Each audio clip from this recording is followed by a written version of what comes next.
अस्सलाम वालेकुम dear students, my name is Hina Shaukat and I am your grade 9 chemistry teacher. और जो टॉपिक हम आज पढ़ने जा रहे हैं वो है mixtures from chapter number 1 fundamentals of chemistry. So dear students, start करते हैं एक क्विक रिकैप के साथ। जैसा कि आप जानते हैं कि हम पढ़ रहे हैं क्लासिफिकेशन ऑफ मैटर, और क्लासिफिकेशन ऑफ मैटर में हमने क्लासिफाई किया मैटर को 2 मेजर ग्रुप्स में, जो कि हैं सब्सटेंसेस और मिक्सचर्स। अगर हम बात करें सब्सटेंसेस की तो उसके भी फर्दर 2 मेजर ग्रुप्स हैं, एलिमेंट्स और compounds, and we have discussed each component in detail. आज के इस टॉपिक में हम पढ़ेंगे मिक्सचर और types of mixtures which are homogeneous mixtures and heterogeneous mixtures. तो चलिए स्टार्ट करते हैं। मिक्सचर्स का आइडिया लेने के लिए सबसे पहले मेरा आपसे एक सवाल है, क्या आपने कभी देखा है कि जब हम कॉफ़ी बनाते हैं तो कॉफ़ी के अंदर कॉफ़ी ग्राउंड्स क्यों नहीं होते? मतलब कॉफ़ी के जो ज़र्रात हैं वो क्यों नहीं होते? जबकि जब शुरू में हम कॉफ़ी बनाने के लिए बॉक्स खोलते हैं तो उसमें से हम कुछ कॉफ़ी पाउडर यूज़ करते हैं, लेकिन जब कॉफ़ी बन जाती है तो हमें वो कॉफ़ी पाउडर नज़र नहीं आता। क्या आपने कभी सोचा है कि वो आखिर जाता कहाँ है? दरअसल वो गर्म पानी के अंदर डिज़ोल्व होकर हमें फ्लेवर देता है, और जब वो पार्टिकल्स उसमें डिज़ोल्व हो जाते हैं तो उसमें से गायब हो जाते हैं। लेकिन यही अगर हम चाय में करें तो चाय में ऐसा नहीं होता। चाय, जिसे हम चाय की पत्ती भी कहते हैं, वो कभी भी पूरी तरह पानी में हल नहीं होती। वो अपना रंग छोड़ने के बाद भी उसके पार्टिकल्स उस पॉट या फिर उस मग या फिर उस कप या फिर उस केटल के अंदर रह जाते हैं। चूँकि हम अपनी मर्जी और अपनी टेस्ट के मुताबिक इन चीज़ों की कॉम्पोजिशन को चेंज कर सकते हैं और जितनी मर्जी चीज़ें इसके अंदर ऐड कर सकते हैं, जैसे कि कॉफ़ी में आप चाहें तो शुगर ऐड कर सकते हैं, चाहें तो ना करें। कॉफ़ी में अगर आप चाहें तो क्रीम ऐड कर सकते हैं, चाहें तो ना करें। Same in case of tea, whatever you like you can add into it and the amount also depends on you. तो हम कह सकते हैं कि हमने चीज़ों को सिर्फ मिक्सअप किया है, दैट्स इट, सिर्फ मिक्सअप किया है, और उसकी जो रेशो है वो भी हमने अपनी मर्जी से डिसाइड किया है। तो ऐसी चीज़ों को, ऐसे सब्सटेंसेस को हम कहते हैं मिक्सचर्स, जिसके अंदर सिर्फ और सिर्फ 2 या 2 से ज़्यादा सब्सटेंसेस को सिर्फ मिक्सड अप किया हो, means they have added physically. आप कह सकते हैं कि मैटर जो कि 2 या 2 से ज़्यादा सब्सटेंसेस उनको फिजिकली कंबाइन करने से बने, उसको हम कहेंगे mixture. And make sure these substances can be present in any amount, yes any amount. हो सकता है कि 1 कप में आप चीनी 1 चम्मच डाली हो और 1 कप में आपने 2 चम्मच डाली हो। So the amount could be any. Yes, the things or the substances in a mixture, they can be present in any amount. And the most important thing is you can separate them by physical means. When we were studying compounds, we studied this thing in detail that compounds are chemically combined and we cannot separate their components by physical methods. But in mixtures, we can separate them physically. एक common सी मिसाल दे के ही आगे गुजरूंगी। जैसे कि चाय बनाते वक्त जो चाय के अंदर टी पार्टिकल्स रह जाते हैं, उनको हम फिजिकली अलग कर लेते हैं, बिल्कुल इस तरह के एक स्ट्रेनर की मदद से। इसको कप के ऊपर रखें और चाय उसमें डाल दें। Due to the particle size आप आसानी से उस चाय के रिमेनिंग पाउडर को, जिसको आप बिल्कुल भी अपने सिप में टेस्ट नहीं करना चाहते, अलग कर सकते हैं, और जो बाकी की आपकी चाय बनेगी वो आपके लिए यूजफुल होगी।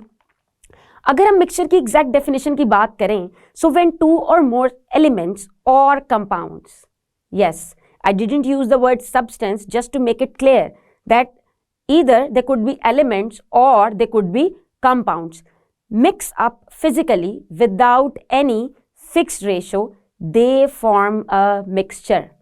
Remember, there were 2 components in compounds definition.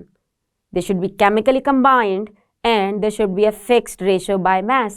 But in mixture, they are physically combined and there is no fixed ratio by mass. For example, अगर आप बात करें एक सैलेड बार की, जब हम रेस्टोरेंट्स में जाते हैं या अगर हम अपने घर पे भी सैलेड बनाएं तो मुख्तलिफ बॉल्स के अंदर हम सैलेड की मुख्तलिफ इकसाम रख लेते हैं, और हर कोई अपने टेस्ट के मुताबिक अपनी प्लेट में अपनी मर्जी की चीज़ें निकाल लेता है और फिर उनको मिक्सअप करके सॉस डाल के मज़े से खाता है। तो हर कोई अपनी पसंद के मुताबिक चीज़ों को निकालेगा और अपनी प्लेट में डाल लेगा, होगा वो भी मिक्सचर ही, मगर उसके अंदर amount of each substance is not defined.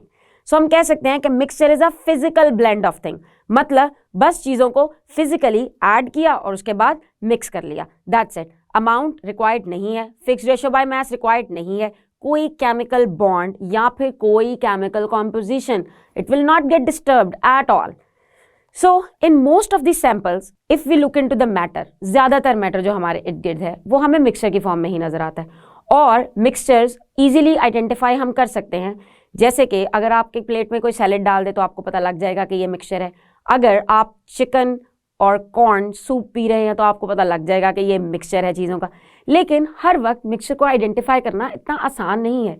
For example, अगर मैं आपसे कहूँ कि जो एयर हमारे इर्द गिर्द मौजूद है ये भी एक मिक्सचर है, क्या आपको इसमें अलग अलग कंपोनेंट्स दिखाई दे रहे हैं? और क्या आपको पता है कि कौन सा कंपोनेंट कितनी मिकदार में मौजूद है? सो इस पे यकीन करना थोड़ा सा मुश्किल हो जाता है, मगर air around us is a mixture. Yes, it is a mixture of different gases. So different gases, they are combined in different ratio and they will form the atmosphere around us or especially air around us. So air is a mixture. चलें, ये तो हुई मिसाल एक हवा की। For example, अगर हम मिसाल लेते हैं स्टेनलेस स्टील की, जी स्टेनलेस स्टील कुछ ऐसा दिखाई देता है, बर्तन हमारे ज़्यादातर स्टेनलेस स्टील के बने होते हैं। स्टेनलेस स्टील बेसिकली मिक्सचर है। Yes, it is a mixture of different metals. Yes, मुख्तलिफ मेटल्स को मिक्स करके हम स्टेनलेस स्टील बनाते हैं। उसकी क्या मजबूरियां हैं और हमें मुख्तलिफ मेटल्स को क्यों मिलाना पड़ता है, उसकी डिटेल स्टडी हम फिर किसी क्लास में करेंगे। दरअसल मुख्तलिफ मेटल्स की प्रॉपर्टीज़ को हासिल करने के लिए हमें उन्हें एक रेशो में मिला के स्टेनलेस स्टील बनाना पड़ता है, लेकिन दिखने में वो एक ही चीज़ लगती है मगर वो मुख्तलिफ मेटल्स का मिक्सचर है। अगर हम डिस्क्राइब करें कि हम मिक्सचर्स को किस तरह से क्लासीफाई कर सकते हैं तो ये थोड़ा सा मुश्किल काम है, क्योंकि हर मिक्सचर ही एक दूसरे मिक्सचर से अलग दिखाई दे रहा होता है, तो उसको क्लासीफाई करना थोड़ा सा टफ है। But don't worry, I am gonna make it easy for you. We can categorise mixtures on the basis of distribution of their components. Yes, distribution of their components, मतलब कि जो कंपोनेंट्स उस mixture को बना रहे हैं वो उस मिक्सचर में किस तरह से डिस्ट्रीब्यूट है, उस बेस पे हम डिवाइड करते हैं मिक्सचर को टू मेन क्लासेस में। One is homogeneous mixtures and other is heterogeneous mixture. Let's look into heterogeneous mixtures first. Heterogeneous means different. So in heterogeneous mixture, for example, if you have a chicken corn soup, so of course when you will take a spoonful of soup, उसमें कुछ broth आएगा, उसमें कोई एक आधा corn भी आ जाएगा और हो सकता है कोई चिकन का पीस भी आ जाए, मगर हो सकता है जब आप अपनी अगली स्पून लें तो उसके अंदर सूप का पार्ट तो आए मगर चिकन ना मिले, और हो सकता है उससे अगली स्पून में 2 चिकन के पीस आए मगर कॉर्न ना मिले। So it means that the composition, the components, the distribution of components, this is not same at all. Throughout the mixture, this distribution is different. आप मिक्सचर का कोई सा भी पार्ट उठाएंगे तो उसमें आपको एक जैसी डिस्ट्रीब्यूशन नहीं मिलेगी कंपोनेंट्स की। सो इस तरह के मिक्सचर्स को हम कहते हैं हेट्रोजीनियस मिक्सचर्स। तो अगर हम डेफिनेशन देखें हेट्रोजीनियस मिक्सचर्स की तो हम कह सकते हैं a mixture in which composition is not uniform throughout. Throughout मतलब पूरे मिक्सचर की बात हो रही है, ऐसा नहीं कि बस शुरू के 2-3 स्पून अगर इक्वल आ रहे हैं तो वो होमोजीनियस मिक्सचर होगा, हेट्रोजीनियस नहीं होगा। नहीं, ऐसा नहीं, पूरे के पूरे मिक्सचर को आपने काउंट करना है। पूरे के पूरे मिक्सचर की जो कॉम्पोजिशन है इट शुड बी यूनिफॉर्म और होमोजीनियस अगर हम कहें कि वो होमोजीनियस मिक्सचर है। But in case of like we are discussing example of chicken corn soup, so in that soup the composition is not uniform throughout, तो हम कह सकते हैं कि ये कौन सा मिक्सचर हुआ, हेट्रोजीनियस मिक्सचर। यूनिफॉर्म मतलब एक जैसी। अगर हम लें मिसाल एक ऑलिव ऑयल की बॉटल की, तो ऑलिव ऑयल के अंदर जितने भी उसके कंपोनेंट्स हैं वो सारे इवनली डिस्ट्रीब्यूट हुए होते हैं। अगर आप कोई भी स्पून ऑलिव ऑयल का ले लें तो आपको बिल्कुल नहीं पता चलेगा कि इसके अंदर क्या आप ले चुके हैं और क्या आप नहीं ले चुके, क्योंकि ऑलिव ऑयल के सारे कंपोनेंट्स उसके अंदर इवनली डिस्ट्रीब्यूट हैं। So olive oil doesn't even look like a mixture, वो आपको एक ही चीज़ लगेगा। समटाइम्स अगर आपको मिक्सचर और सब्सटेंस का फ़र्क नहीं पता तो मे बी बहुत से लोग उसको समझें कि ये एक सब्सटेंस है, इट्स अ प्योर थिंग। लेकिन olive oil is not a substance, it is a mixture, but its distribution of the components is uniform, it is homogeneous. So if the distribution of the components is homogeneous, we are going to call such mixtures as homogeneous mixture. इसकी एक और मिसाल देखते हैं, जैसे कि vinegar, जो कि हम अपने खाने की चीज़ों में इस्तेमाल करते हैं। Vinegar is basically a mixture of water and acetic acid. Yes, directly हम एसिडिक एसिड को यूज नहीं करते, we just mixed it up with water and we are gonna make it vinegar which is a solution of acetic acid and water. Basically acetic acid is dissolved in water so that we cannot separate acetic acid and water even by eye or by just looking at the appearance of the bottle. So it seems to us homogeneous. Yes, it seems to us uniform. आप एक spoon लेंगे, उसका भी वही test आएगा जो कि अगले स्पून का आएगा, जो अगले स्पून का आएगा. So it means that water and acetic acid, they are evenly distributed in that bottle. So such type of mixtures, they are called as homogeneous mixture. So हम कह सकते हैं कि olive oil और vinegar, ये दोनों क्या हैं? Homogeneous mixture. If you look into the definition, homogeneous mixture is a mixture in which the composition is uniform throughout. Yes, throughout means through the whole substance that you're talking about, through the whole matter that you're talking about. The composition should be uniform. अब अगर हम देखें तो homogeneous mixture जो हैं वो usually हमारे पास liquids ही होते हैं. फॉर एग्जांपल, चाय जब बन जाती है आप उसको स्टेन कर लेते हैं, स्टेन करने के बाद आपके कप में आ जाती है, तो it is a homogeneous mixture. Previously it was heterogeneous mixture. जैसे कि टैंक, अगर आप टैंक बनाते हैं तो टैंक पाउडर को जब आप वाटर में डिजॉल्व कर लेते हैं उसके बाद आपको टैंक पार्टिकल्स दिखाई नहीं देते. सो ये हुआ होमोजीनियस मिक्सचर. इसी तरह जैसे कार्बन डाइऑक्साइड डिजॉल्व होती है आपके बॉटल्स के अंदर, जिसको हम बेवरेजेस कहते हैं, ड्रिंक्स के अंदर, कोको कोला, स्प्राइट, इन चीज़ों के अंदर. अब देखा जाए तो मोस्टली अगर होमोजीनियस चीज़ों की एग्जांपल्स आपके माइंड में आए तो you will always answer with some liquid things. But let me tell you that there are some things which are homogeneous but they are not liquids. For example, we have just discussed the example of stainless steel. Yes, stainless steel is a mixture of different metals, iron, chromium, nickel.